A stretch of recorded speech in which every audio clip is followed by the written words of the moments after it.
সারা দেশে সেনা বিদ্রোহের যে খবর বা গুজব বা সংবাদ এটি চাউর হয়ে গিয়েছিল এবং এই ঘটনার সঙ্গে সামঞ্জস্য রেখে মানুষের জনজীবনে আতঙ্ক ছড়িয়ে পড়েছিল।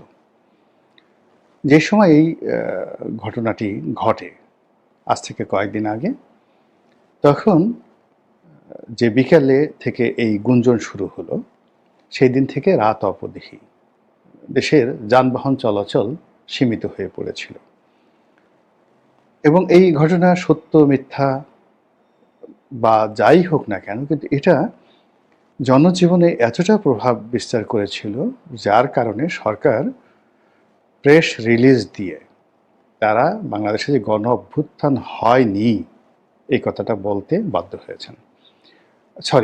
বাংলাদেশে যে সেনা অভ্যুত্থান হয়নি এটা তারা বলার চেষ্টা করেছেন। এখন আপনি আপনি আপনি বা আমি এটা কতটুকু বিশ্বাস করব সেটা আপনার আমার ব্যক্তিগত বিষয়, বা যদি কিছু হয়ে থাকে তাহলে কিভাবে হয়েছে, আর যদি কিছু না হয় তাহলে কেন এই ধরনের গুজব ছড়িয়ে পড়লো, এটি কি ভালো লক্ষণ কিনা, এই বিষয়গুলো নিয়ে মূলত আজকে আলোচনা করব। প্রথমত হলো যে আমরা এই বাংলাদেশের বেশিরভাগ মানুষ এখন দুই ভাগে বিভক্ত হয়ে পড়েছি। এক ভাগ বলছে যে ডক্টর মোহাম্মদ ইউনূসের সরকারের কোনো গতি নেই এবং চারিদিকে যেভাবে অনিয়ম অব্যবস্থাপনা চলছে এবং সরকার কোথাও নিয়ন্ত্রণ প্রতিষ্ঠা করতে পারছে না। তারা ব্যক্তিগতভাবে অনেকেই সৎ, কিন্তু তাদের নেতৃত্বের গুণাবলী নেই এবং তাদের কর্মী বাহিনীর নেই, না থাকার কারণে তাদের কথা এখন একটা পুলিশের কনস্টেবল তো দূরের কথা, গ্রামের কোনো চৌকিদারের শোনে না। যদি সরকারের কোনো উপদেষ্টা একটা হুকুম দেন, সেই হুকুমটি ভয় জাগাবে, সমীহ জাগাবে, আতঙ্ক জাগাবে, মানতে বাধ্য করবে, এরকম কোনো চৌকিদার বাংলাদেশে আছে কিনা আমার জানা নেই। ফলে কি হচ্ছে, থানা থানার মতো চলছে এবং থানা থানার মতো চলছে না, থানা চলছে পরিবেশ অনুযায়ী। ওসি সাহেব কেমন, এসপি সাহেব কেমন, ডিআইজি সাহেব কেমন, তার উপর একটা অবস্থা নির্ভর করছে। দুই নম্বর হলো যে ওই এলাকাতে জামাতের প্রাধান্য বেশি না বিএনপির প্রাধান্য বেশি নাকি আওয়ামী লীগের প্রাধান্য বেশি, সেই প্রকৃতি এবং পরিবেশের সঙ্গে থানা পুলিশ নিজেদেরকে তারা মানিয়ে নেওয়ার চেষ্টা করছে।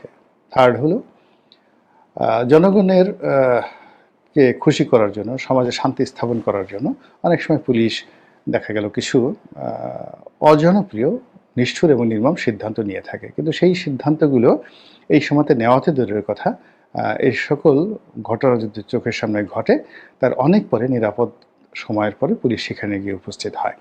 ঢাকার বেশ কয়েকটি এলাকাতে ভীষণ রকম সন্ত্রাস চাঁদাবাজি বেড়েছে। একটি গ্রুপের নাম দেখলাম যে কবজি কাটা বাহিনী। তারা অনেক মানুষের হাতের কবজি কেটে তারপরে সেগুলো পাতিলে ভরে রাখে এবং সেই দৃশ্যগুলো তারা আবার করে কি ভিডিও করে টিকটকের মাধ্যমে তারা প্রচার করে এবং নিজেদের চাপাতি বা রামদা তারা শো করে তারা ভিডিও বানায় এবং প্রতিপক্ষকে ভয় দেখার জন্য তারা নিজেদের বাহিনী, গ্যাং বাহিনী তারা নাম দিয়েছে এবং সেই গ্যাং বাহিনীর যে প্রধান, তিনি নিজেকে বাদশাহ অর্থাৎ কিং হিসেবে ঘোষণা করে পুরো এলাকাতে তাণ্ডব চালাচ্ছেন এবং এই ধরনের ভিডিও আবার দেশের মূলধারার জনপ্রিয় গণমাধ্যম প্রচার করছে এবং সে সকল গণমাধ্যমের ইউটিউবের যে চ্যানেলে রয়েছে সেখানে কোটি কোটি মানুষ এ সকল দৃশ্য দেখছে, কিন্তু র্যাব, পুলিশ, সেনাবাহিনী নির্বিকার, একেবারে নির্বিকার। দুই নম্বর হলো যে মাঝে মধ্যে অভিযান পরিচালনা হয়, আমরা পেপার পত্রিকায় দেখি, কিন্তু কোনো অভিযানের পরেই সংশ্লিষ্ট অপরাধপ্রবণ এলাকাগুলো, যেমন ধরুন সায়দাবাদ, তারপরে উত্তরার যে 12 নম্বর সেক্টর থেকে টঙ্গী হয়ে একেবারে যাকে বলে গাজীপুর চৌরাস্তা পর্যন্ত, এরপরে আপনি যদি নারায়ণগঞ্জের 2500 যান, 2500 ইন্ডাস্ট্রিয়াল বেল্ট যেটা রয়েছে সেখান থেকে ভুলতা পর্যন্ত সেই এলাকা, এরপরে চট্টগ্রামের অনেকগুলো এলাকা, তারপরে টেকনাফের অনেকগুলো এলাকা, তারপরে কক্সবাজারের অনেকগুলো এলাকা রয়েছে। এইগুলোতে যেখানে চাঁদাবাজি করা যায়, যেখানে সীমান্ত রয়েছে, যেখানে ব্যবসা কেন্দ্র রয়েছে, প্রায় সব জায়গাতেই এরকম সন্ত্রাসী বাহিনী, ডাকাত বাহিনী, ডাকু বাহিনী গড়ে উঠেছে। এবং এদের সঙ্গে কোনো রাজনৈতিক যোগাযোগ নাই। এদের কারো নাম চাপাতি বাহিনী, কারো নাম অমুক বাহিনী, অমুক বাহিনী। তো এগুলো মানুষের জীবনকে তছনছ করে ছেড়ে দিচ্ছে। দ্বিতীয়ত যেটি হচ্ছে সেটি হলো যেখানে যেমন রাজনৈতিক দলগুলো যেখানে শক্তিশালী সেখানে রাজনৈতিক দলগুলো কিন্তু গণহারে চাঁদাবাজি করছে এবং এটা এত নির্মম যে এই চাঁদাবাজির বিরুদ্ধে কেউ সাক্ষ্য দিতে আসছে না, কেউ বিদ্রোহ করতে পারছে না, অঝরে কান্নাকাটি করে জাতীয় অর্থনীতির সর্বনাশ ঘটাচ্ছে। অনেকে বাস্তুচ্যুত হচ্ছেন, অনেকে ব্যবসা বাণিজ্য বন্ধ করে চলে যাচ্ছেন এবং এখানেও দেশের পুলিশ প্রশাসন থেকে শুরু করে এখন যারা রয়েছেন মাঠে তাদের ওইরকম কার্যকর ভূমিকা আমরা এখন পর্যন্ত দেখিনি। এরপরে যেটি হচ্ছে সেটি হলো যে ব্যবসা বাণিজ্য। তো ব্যবসা বাণিজ্যের দুটো বিষয় থাকে, লোকাল ইনভেস্টমেন্ট থাকে আর ফরেন ইনভেস্টমেন্ট থাকে। তো লোকাল ইনভেস্টমেন্ট, ফরেন ইনভেস্টমেন্ট গত ৬ মাসে তো হয়নি, বরং অনেকগুলো বড় বড় শিল্প কলকারখানাগুলো বন্ধ হয়ে গিয়ে পুরো অর্থনীতিকে এমন একটা চাপের মধ্যে ফেলেছে।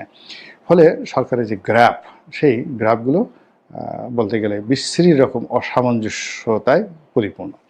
দেখানো হচ্ছে এক্সপোর্ট বেড়ে গেছে।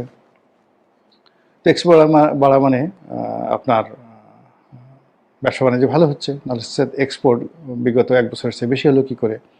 আর বাস্তবে গিয়ে দেখেন যে একটার পর একটা গার্মেন্টস বন্ধ হয়ে যাচ্ছে এবং আওয়ামী লীগ সরকারের আমলে যে সকল গার্মেন্টস কোম্পানি অন অ্যাভারেজে ২০,০০০ থেকে ৩০,০০০ শ্রমিক, ৪০,০০০ শ্রমিক, এরকম অন্তত পক্ষে আমার মতো মানুষই আমি ২০ থেকে ২৫টি গার্মেন্টস বন্ধ হয়ে গেছে, এই কথাগুলো বলতে পারবো। শিল্প কলকারখানার একই অবস্থা। অর্থাৎ সব মিলিয়ে ৫ লাখ লোকের কর্মসংস্থান বন্ধ হয়ে গেছে এবং একটা সিঙ্গেল লোকের কর্মসংস্থান হয়নি, শুধুমাত্র বড় বড় যাকে বলে গ্রুপ অফ কোম্পানিজ। আর যদি ছোট ছোট দোকানদারি বলেন, ব্যবসা বাণিজ্য বলেন, এখানে যে কত লোক বেকার হয়েছে তার কোনো ইয়াত্তা নাই।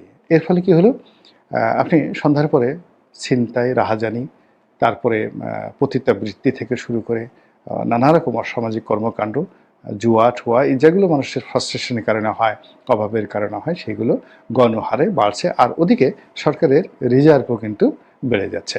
তো এরকম যে বিপরীতমুখী, অর্থাৎ শেখ হাসিনার যে পতনের ২ বছর আগে এরকম সব কিছু এলোমেলো হতো।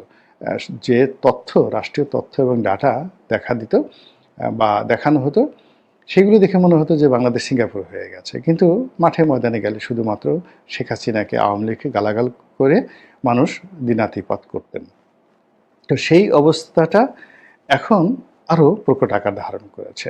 ফলে কি হলো, যমুনাতে বসে ডক্টর মোহাম্মদ ইউনূস এবং তার যারা লোকজন রয়েছেন তারা বগল বাজাতে পারেন, কিন্তু যারা পথে ঘাটে চলেন, সাধারণ মানুষের সঙ্গে চলেন, তারা রীতিমতো এই হাহাকারটি তারা টের পাচ্ছেন। তো এই যে টের পাওয়ার কারণে কি হচ্ছে, এই সরকারের একটা বিকল্প শক্তি সবসময় চিন্তা করে এবং আমাদের দেশে কি হয়, গণতন্ত্র যেখানে ফেল করে সেখানে সবসময় মানুষ সামরিক শাসনকে প্রথম দিকে সবাই স্বাগত জানায়। এটা দুনিয়াতে অনেক জায়গাতে।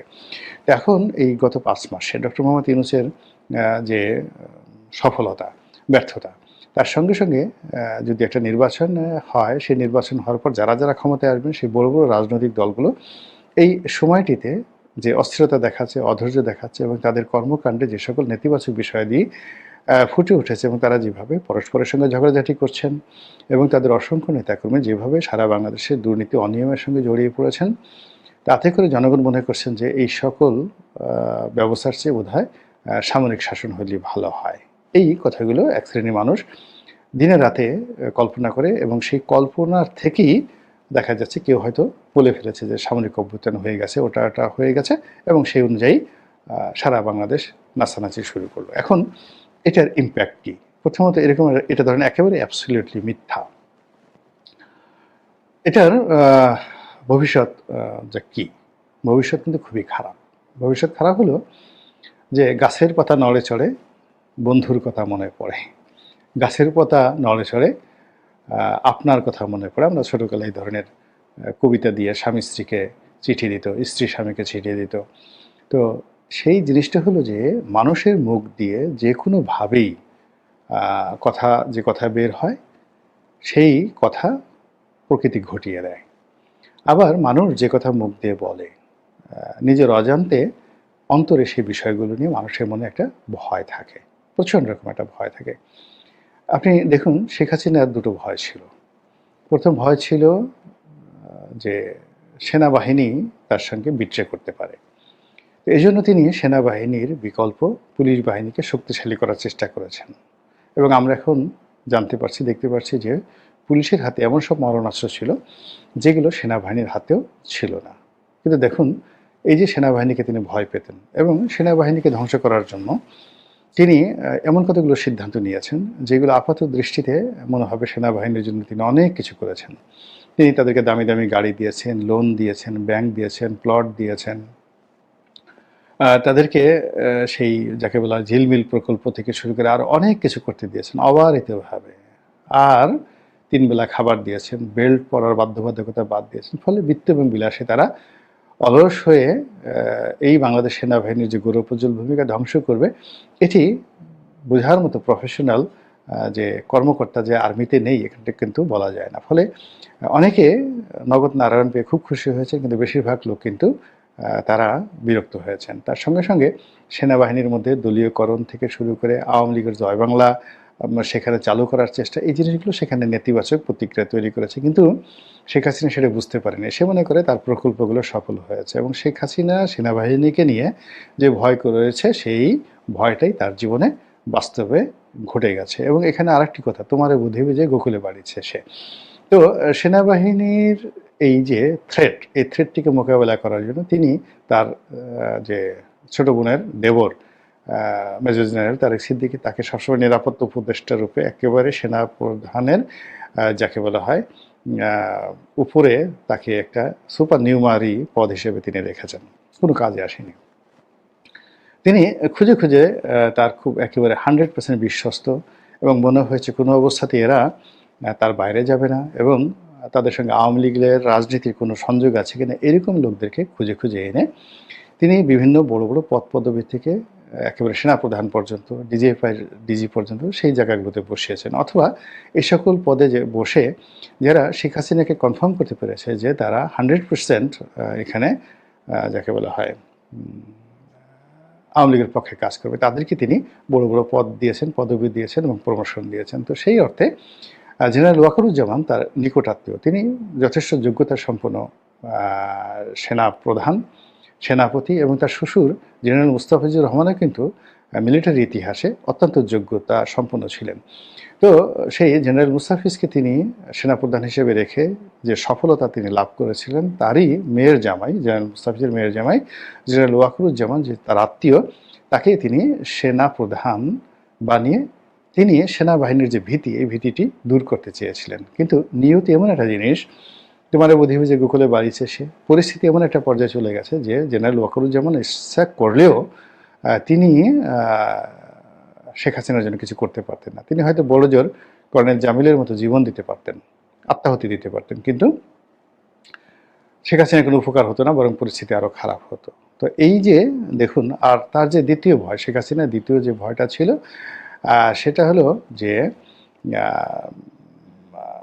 তিনি তাকে পালানো লাগতে পারে, গণ-অভ্যুত্থান ঘটতে পারে যে কোনো সময় এবং জনগণ তার যত ভালো কাজই তিনি করেন না কেন, জনগণ কৃতজ্ঞ নয়, অকৃতজ্ঞ জনগণ, এদেরকে ডান্ডা মেরে ঠান্ডা করতে হবে।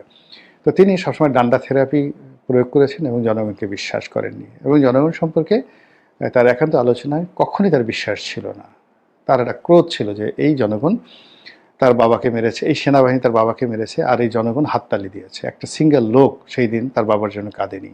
তো এই ক্রোধ তার জনগণের উপর ছিল এবং জনগণের সেই যে অবিশ্বাস, সেই অবিশ্বাস থেকে তিনি বলেছেন পালাবো না, এটা করবো না, বাংলাদেশে এমন কোনো মায়ের পুত নেই, বাপের পুত নেই, ইত্যাদি নানা রকম হুমকি দামকি।